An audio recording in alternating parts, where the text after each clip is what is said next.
Birababaje kandi biteye agahinda. Ibi byateye abantu benshi ubwoba, bamwe bifata ku munwa abandi bararira.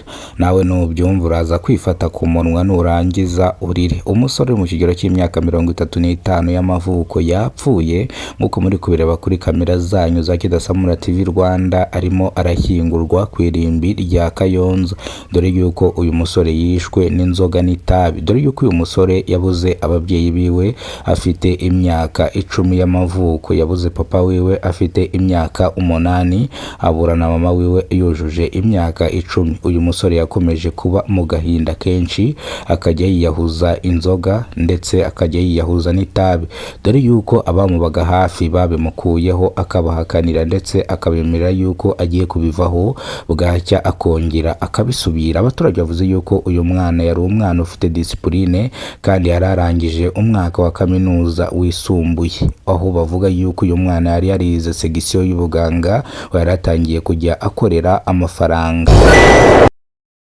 Ari mu gahinda yiburiye we rwose umubaza iki umuntu yapfushije umuntu uje kumutunga mikoro, uje kumutunga kamera, we yapfuye ati ngo byagenze uko abanyamakuru mwagiye mushyira mu gaciro mukareka abantu mukabahiriza umutekano wabo. Nicyo nyine ngiye mbagira ngo mbasabe, sibyo?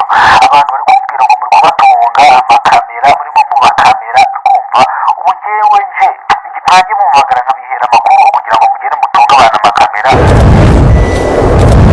Impanuka ikomeye cyane, impanuka ikomerekeyemo abatari bake. Iyi mpanuka ibereye mu karere ka Gasabo mu murenge wa Mbandazi.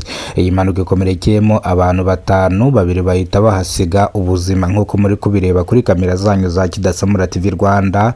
Murabona yuko umurambo uryamye mu muhanda. Uriya ni umugore uri mu kigero cy'imyaka 45 y'amavuko, wagonzwe n'imodoka arangije ahita yitaba Imana, dore yuko abakomeretse bajyanwe mu bitaro. Turaza kugaruka ku moto za Sipiro ziri kuvugisha abantu benshi hano mu mujyi wa Kigali, aho bavuga ko ni moto za Sipiro zigiye kumara abantu.